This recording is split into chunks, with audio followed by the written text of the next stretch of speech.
नमस्कार, शाम के 7 बजने को है, वक्त हो चला है अपना बिहार का। मैं हूं शुभे मिश्रा आपके साथ और बुलेटिन की शुरुआत बड़ी खबर के साथ करते हैं। बिहार में एसआईआर पर सियासी बवाल जारी है। तेजस्वी यादव के बाद डिप्टी सीएम विजय कुमार सिन्हा के नाम पर दो वोटर कार्ड को लेकर सियासत गर्मा गई है। आरजेडी और कांग्रेस ने विजय सिन्हा पर जमकर हमला बोला है। निर्वाचन आयोग की कार्यशैली पर भी कई सवाल खड़े कर दिए, जिसका जवाब विजय सिन्हा ने सबूतों के साथ दिया है। क्या है ये पूरा विवाद, हम आपको एक रिपोर्ट के जरिए दिखाते हैं।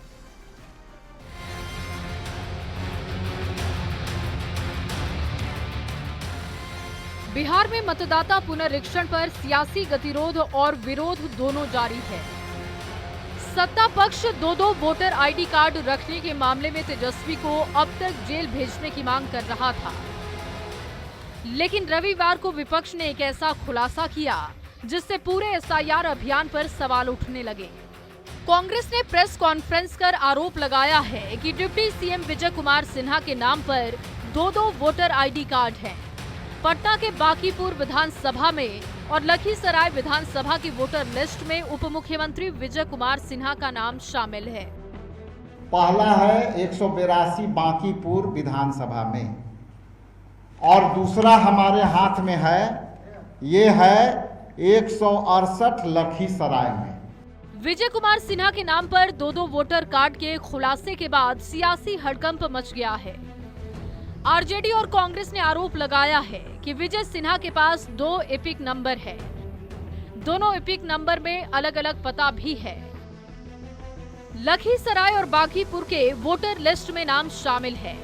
हैरानी की बात है कि दोनों एपिक नंबर में उम्र भी अलग अलग है। एक वोटर कार्ड नंबर में उम्र 57 साल, दूसरे में उम्र 60 साल है। लखीसराय का एपिक नंबर IAF 3939337 है और बांकीपुर का एपिक नंबर AFS 0853341 है।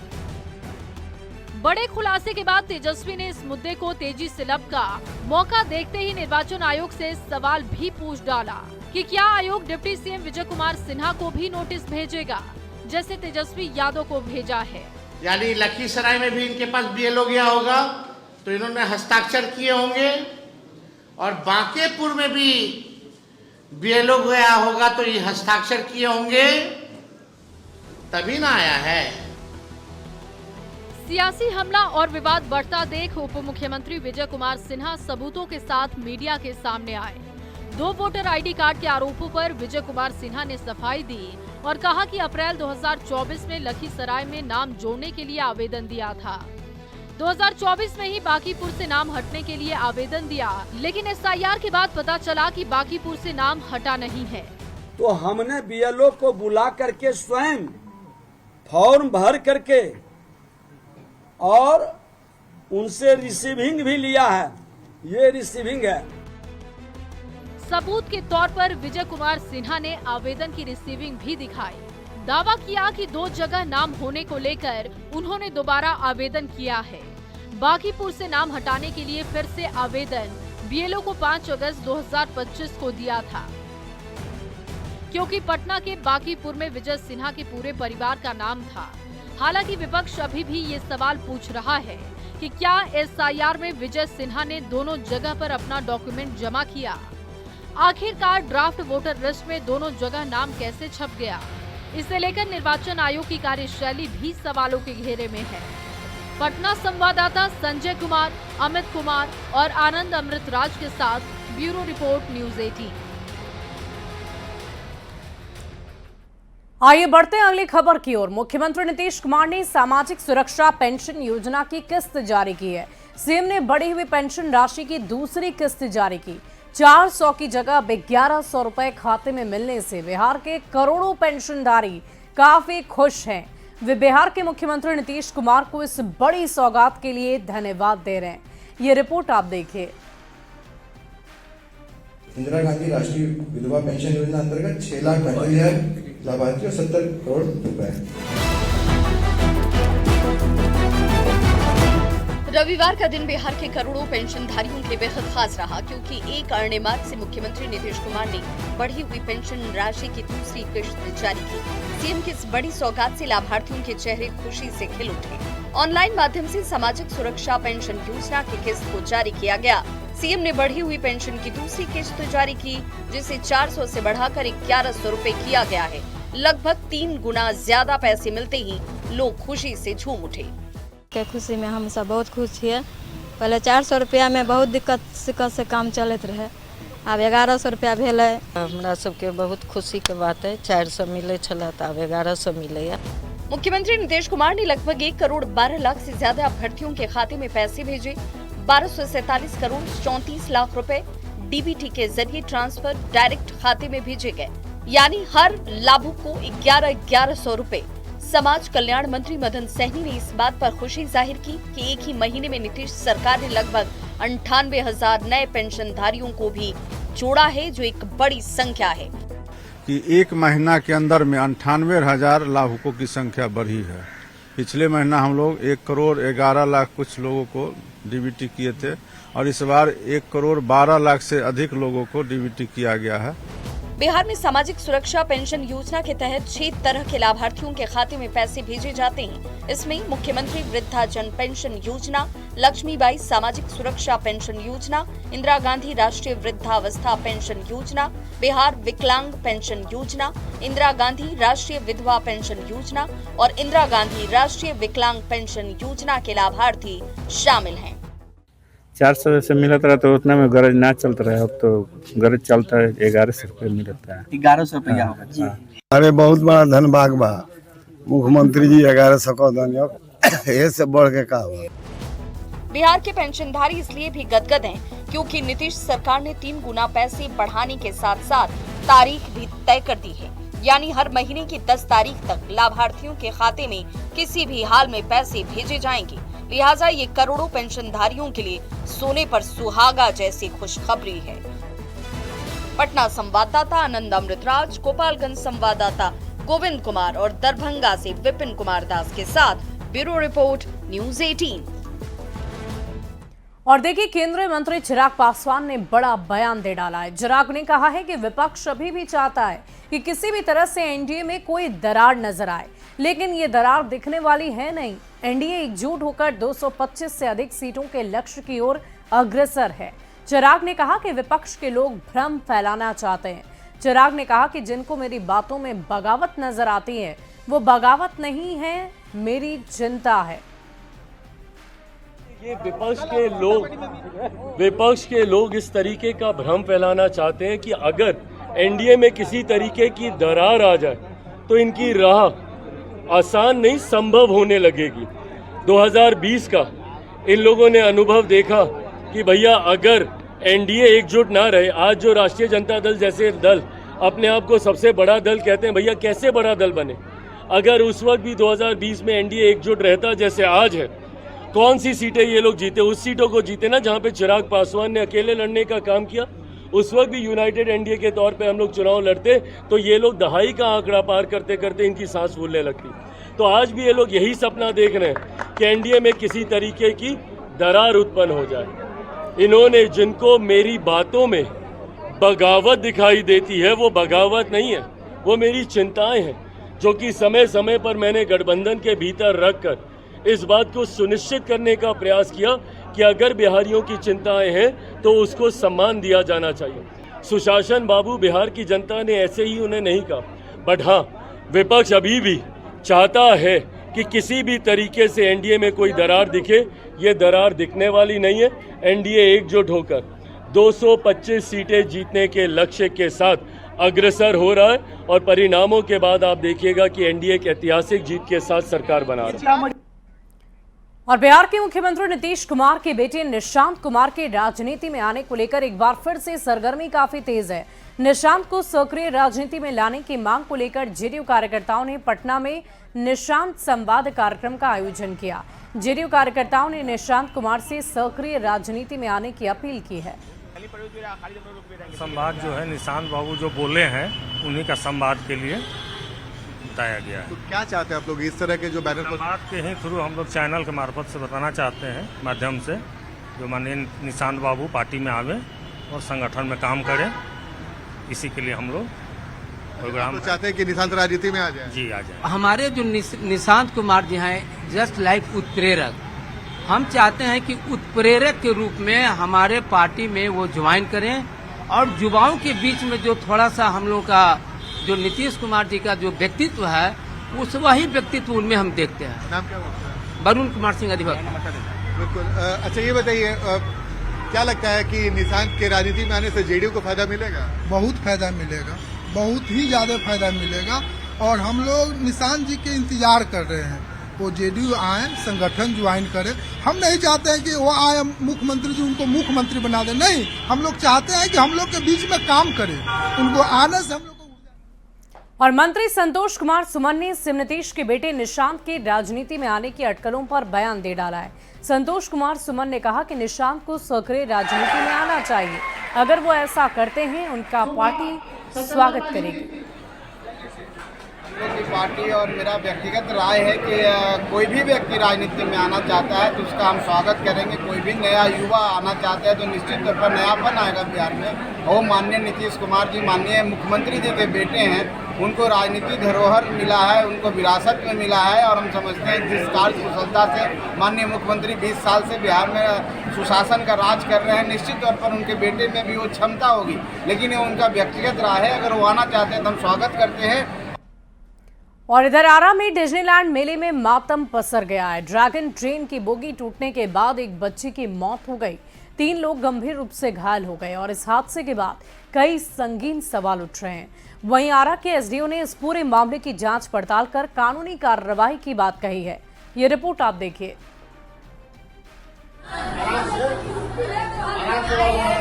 दिल दहला देने वाली ये तस्वीरें हैं आरा की, जहां मेले में खुशियां मनाते हुए परिवार में अचानक मातम पसर गया। डिज्नीलैंड मेले में अचानक ड्रैगन ट्रेन की बॉगी टूटकर गिर गई। इस हादसे में एक बच्ची की मौत हो गई, वहीं 3 लोग गंभीर रूप से जख्मी हो गए।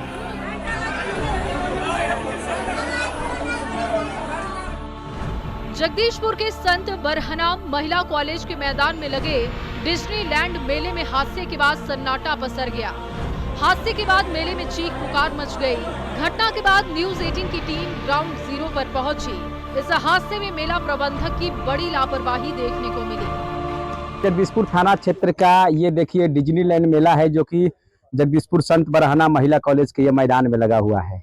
यही ड्रैगन झूला है जो कि अचानक टूट करके गिर पड़ा और इस हादसे में एक बच्ची की मौत हो गई। वहीं 3 से 4 लोग इस घटना में गंभीर रूप से जख्मी हो गए, जिसके बाद आनन फानन में जो घायल लोग हैं उनको इलाज के लिए स्थानीय अनुमंडलीय अस्पताल में भर्ती कराया गया, जहां से बेहतर इलाज के लिए उनको आरा रेफर कर दिया गया। ये जो बीच का जो बोगी है नट ढीला होने के कारण जो और फिर से जो उसका रनिंग था वो हाई स्पीड बढ़ने लगा। उसी के दौरान वो लड़की बैठी थी और उसी दौरान वहाँ लापरवाही मेला प्रबंधक का है। जब न्यूज 18 की टीम घटना स्थल पर पहुंची तो वहां का नजारा ही कुछ और था। न्यूज 18 के कैमरे में कैद तस्वीर से साफ हो गया कि काफी पुराने जर्जर ड्रैगन ट्रेन को एक पुराने मोटर के सहारे चलाया जा रहा था। लापरवाही इस कदर थी कि ड्रैगन ट्रेन की बॉगी का नट बोल्ट खुला हुआ था। ड्रैगन ट्रेन की सीटें काफी पुरानी थी। देखिए किस तरह से सुरक्षा मानकों की अनदेखी की तस्वीर जो है, देखिए यहीं से हम दिखाना चाहेंगे, यहीं से इस झूले पर लोगों को बैठाया जाता है। देखिए इसके जो नट हैं वो ढीले पड़े हैं, किस तरह से तस्वीरें साफ बयां कर रही है कि कितनी बड़ी लापरवाही हुई है। और यहीं से देखिए ये जो सुपर फास्ट ड्रैगन ट्रेन है यहीं से पटरी पर दौड़ती है और देखिए कितनी पुराने ये जो है इसके जो बैठने वाले बनाए गए हैं वो काफी पुराने सीट हैं और तस्वीरें खुद बयां कर रही है। देखिए ये जो बोगी है यही पलट करके गिर पड़ा था और यही बड़ी लापरवाही हुई है। किस तरह से देखिए नट बोल्ट पूरी तरह से खुले हुए थे, जिसके कारण ये बड़ी घटना घटी है। पीछे से देखिए मोटर है, मोटर भी काफी पुराना है और इसके चक्के पहिए जो है काफी जर्जर है। आखिर किसने जो एक तरह से कहे तो प्रशासनिक लापरवाही की बात भी सामने आ रही है। वो चलती है और काफी स्पीड से चलती है और कितनी देखिए इतनी दूर तकरीबन 10 मीटर से ज्यादा दूरी पर ये बोगी वहां दूर जा गिरा है। डिज्नीलैंड मेले में बड़े हादसे के बाद कई सवाल उठ रहे हैं। आखिर इस हादसे का जिम्मेदार कौन है? किसके आदेश पर ये सुपर फास्ट ड्रैगन ट्रेन चलाया जा रहा था? मेले में सुरक्षा के इंतजाम क्यों नहीं थे? ड्रैगन ट्रेन की तकनीकी जांच क्यों नहीं की गई? मेला संचालक पर प्रशासन कब तक कार्रवाई करेगा? आरा से न्यूज़ 18 के लिए संवाददाता चंदन कुमार की रिपोर्ट।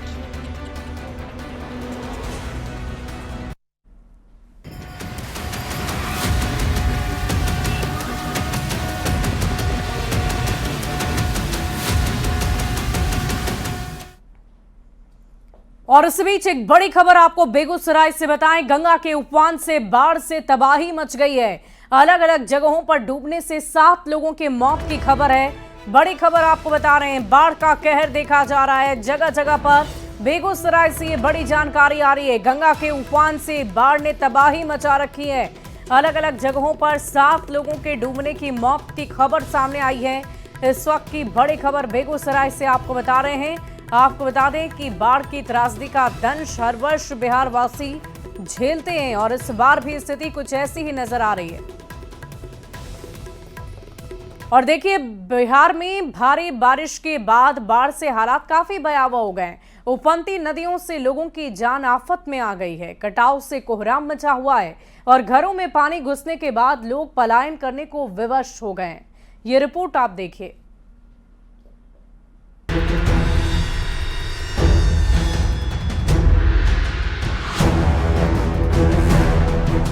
बिहार में भारी बारिश के बाद नदियां उफान पर हैं। ये तस्वीर है पटना के दियारा की, जहां उफनती गंगा नदी ने लोगों की मुश्किलें बढ़ा दी हैं। दियारा के इलाके में पानी लोगों के घरों में समा गया है। करीब 1000 एकड़ में फसल डूब चुकी है। मदद नहीं मिलने पर लोग अब पलायन की तैयारी में जुटे हैं। सारा गांव घर में पानी चला गया है। आने जाने का सुविधा बंद है। कि हम लोग सोए हुए थे, कुछ नुकसान हो गया। सामान परेशान तो है कि बिचाली का गाड़ी आ रहा है, उसको रोक दे रहा है। बिचाली नहीं मिल रहा है। 15 रुपए किलो हम लोग बिचाली किन रहे हैं। पटना में गंगा के रौद्र रूप से दियारा के कई इलाके बाढ़ में डूबे हुए हैं। दियारा में हजारों की आबादी बाढ़ के पानी में फंसी हुई है। अब बोट के जरिए ही बाढ़ पीड़ितों के बीच राहत सामग्री पहुंचाई जा रही है। पटना में इन दिनों गंगा उफनाई हुई है और थोड़ी तस्वीर देख लीजिए गंगा की, किस कदर गंगा की धारा जो है काफ़ी तेज है। और ठीक इसके उस पार जो है वो दियारा का इलाका है, जहां अभी भी हजारों की आबादी जो है वो बाढ़ में फंसी हुई है। आरा में गंगा नदी खतरे के निशान से 2 मीटर ऊपर बह रही है। आरा के 5 प्रखंड के कई गांव बाढ़ का खतरा इस वक्त झेल रहे हैं। सैकड़ों गांव पूरी तरह से जलमग्न हो चुके हैं। नेकनाम टोला गंगा घाट पर गंगा नदी अपने रौद्र रूप में है। ये देखिए, ये तस्वीर है गंगा नदी के रौद्र रूप का और किस तरह से गंगा नदी का जो जलस्तर है लगातार बढ़ रहा है और पिछले तकरीबन 5 से 6 दिनों से लगातार गंगा नदी के जलस्तर में वृद्धि जारी है। भागलपुर में बाढ़ से स्थिति भयावह नजर आ रही है। खासकर नाथनगर और अकबर नगर का इलाका पूरी तरह से जलमग्न हो गया है। नौगछिया के रंगरा प्रखंड में झल्लू दास टोला और ज्ञानी दास टोले में गंगा कहर बरपा रही है। अब तक 30 घर गंगा में समा चुके हैं। लगातार कटाव के बाद पलायन का दौर भी जारी है। भागलपुर में बाढ़ से हाहाकार मचा हुआ है। खासकर नाथनगर प्रखंड के रन्नूचक पंचायत की स्थिति ज्यादा बिगड़ी हुई है। तस्वीर देखिए कि किस तरह से पूरा का पूरा गांव जो है वो पूरी तरह से जलमग्न हो गया है। गंगा नदी का कहर लगातार जारी है। रंगरा प्रखंड के ज्ञानी दास टोला और झल्लू दास टोला में जो है तेज कटाव हो रहा है और लोग जो है अब यहाँ से पलायन कर रहे हैं। अब देख सकते हैं कि इस ट्रैक्टर में जो है घर का सारा सामान और ऊपर जो झोपड़ी के ऊपर जो फूस रहता है डाला हुआ तो सब हमरा कोनो व्यवस्था नहीं, हमरा सब रोड पर जाए भाई के नहीं क्या करे क्या। कटाव काफी तेज है। तब की तेज नहीं तब के छै कटाव नहीं तेज छै। रात में कहे इतना तो एक दिन देखिए न पानी आगे में है, हम सब डूब रहे हैं, कट रहे हैं। लखीसराय में भी बाढ़ ने भारी तबाही मचा रखी है। पिपरिया, बढ़ैया और सदर प्रखंड के दर्जनों गांव पूरी तरह बाढ़ के पानी में डूबे हुए। हजारों एकड़ में लगी फसल बर्बाद हो चुकी है। पंचायत में आपको दिखाना चाहेंगे कि लगातार गंगा के जल स्तर में वृद्धि के बाद पूरा इलाका जो है जलमग्न हो। ये लखीसराय प्रखंड के अमहरा पंचायत में वार्ड नंबर 7 दिग्घा में अभी हम लोग हैं सब लोग। यहाँ पे हर साल बारिश का पानी में जो है कि फसल मुआवजा जितना दिखाई आपको दे रहा होगा, सब जगह फसल लगा हुआ है और हर साल यहाँ पे नुकसान होता है। लेकिन बहुत स्थिति खराब है, तो आने जाने में बहुत दिक्कत होता है ना। थोड़ा सा नेबारी है, उसको तो सांप बिच्छा इतना है कि मत कहिए। शेखपुरा की बात करें तो लगातार हो रही बारिश से हरवड़ नदी का पानी खेतों में आ गया है। खेतों में लगी फसल बर्बाद है। पशुपालक पशु को सड़क पर लेकर आ गए हैं। बिहार में भारी बारिश के बाद बाढ़ से हालात भयावह बन चुके हैं। नदियों के रौद्र रूप से लोगों की जिंदगी खतरे में है। किसानों की मेहनत और आशियाना सब कुछ पानी में डूब चुका है। नदियों में उफान के बाद लोगों की जान आफत में है। Bureau report, news 18।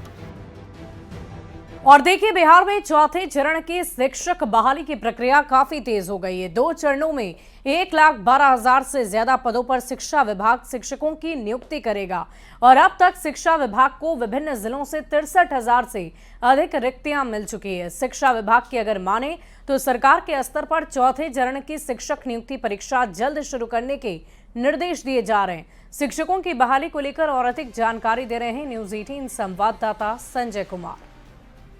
बिहार में चौथे चरण की शिक्षक बहाली की प्रक्रिया काफ़ी तेज गति से चल रही है और शिक्षा विभाग शिक्षक बहाली की इस प्रक्रिया को लेकर एक्शन मोड में दिख रहा है। अब तक जो जानकारी सामने आई है, शिक्षा विभाग ने विभिन्न जिलों से प्रारंभिक, माध्यमिक और उच्च माध्यमिक विद्यालयों में शिक्षकों के पदों की रिक्तियां जो है वो मांगी है और अब तक शिक्षा विभाग के पास 63,000 से ज़्यादा रिक्तियाँ मिल चुकी हैं। हर जिले में विषयवार रिक्तियाँ ली जा रही है। दर्जन भर जिलों में रोस्टर क्लियरेंस की वजह से शिक्षकों की रिक्तियां अधर में अभी लटकी हुई है। शिक्षा विभाग का अनुमान है कि सभी जिलों में प्राथमिक से लेकर उच्च माध्यमिक शिक्षकों के 1,12,000 से अधिक पदों की रिक्तियां मिलने की संभावना है। शिक्षा विभाग की माने तो सरकार के स्तर पर चौथे चरण यानी TRE 4 की शिक्षक नियुक्ति जल्द आरंभ करने का निर्देश दिया गया है। इसलिए सभी जिलों से रोस्टर क्लियरेंस के बाद प्राप्त रिक्तियों के आधार पर नियुक्ति प्रक्रिया शुरू कर दी जाएगी। सबसे पहले TRE 4 के बाद माध्यमिक शिक्षक पात्रता परीक्षा आयोजित होगी। इसके बाद शिक्षकों के पदों के विरुद्ध कुछ जो शेष रिक्तियाँ होंगी उसे 5वें चरण की शिक्षक नियुक्ति प्रक्रिया में शामिल किया जाएगा। इस प्रकार 2 चरणों में सरकारी विद्यालयों में 1,12,000 से ज़्यादा पदों पर शिक्षकों की बहाली होने की संभावना है। पहली बार शिक्षकों की नियुक्ति में डोमिसाइल नीति के तहत बिहार के अभ्यर्थियों को प्राथमिकता दी जानी है। फिलहाल विभाग स्तर पर शिक्षक नियुक्ति संबंधी शेड्यूल का प्रारूप तैयार किया जा रहा है। इस संबंधित संशोधित नियमावली के गजट के साथ ही शिक्षकों की नियुक्ति में बिहारियों का कानून लागू हो गया है।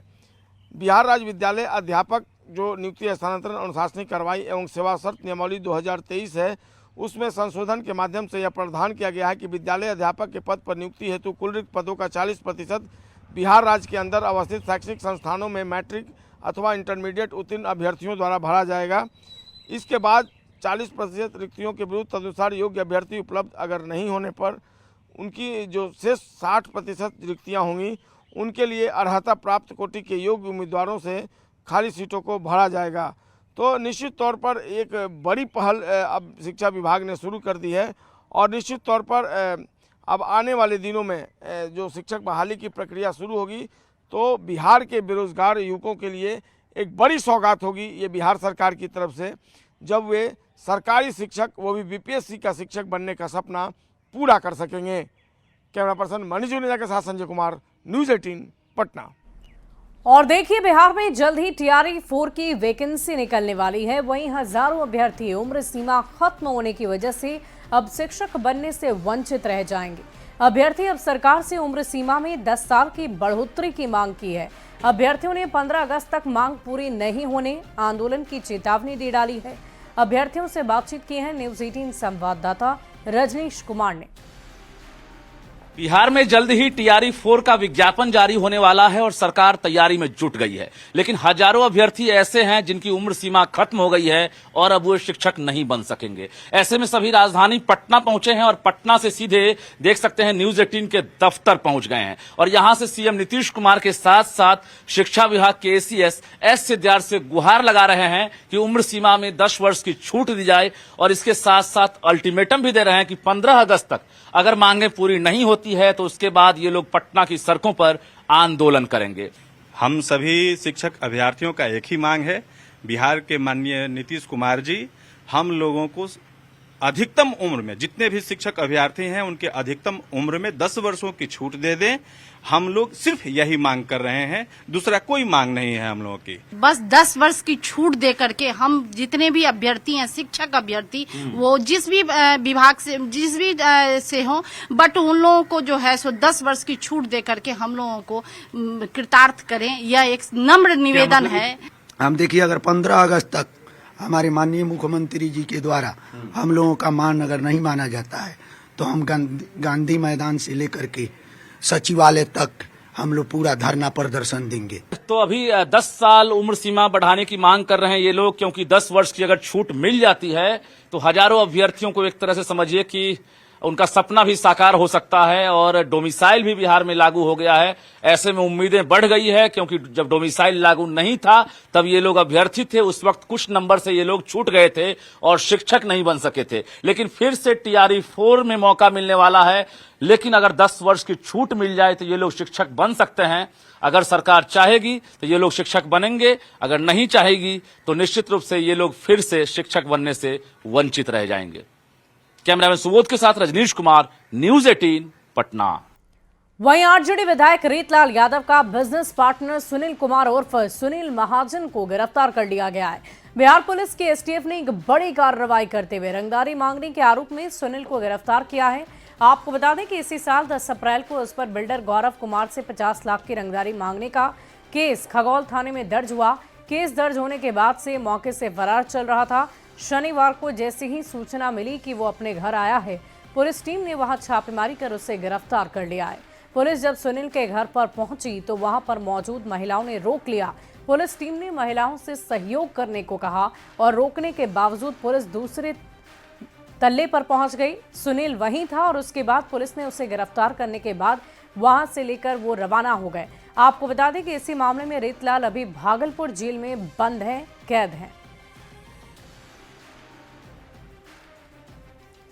और अपना बिहार के इस बुलेटिन में अभी के लिए बस इतना ही। आगे देखिए।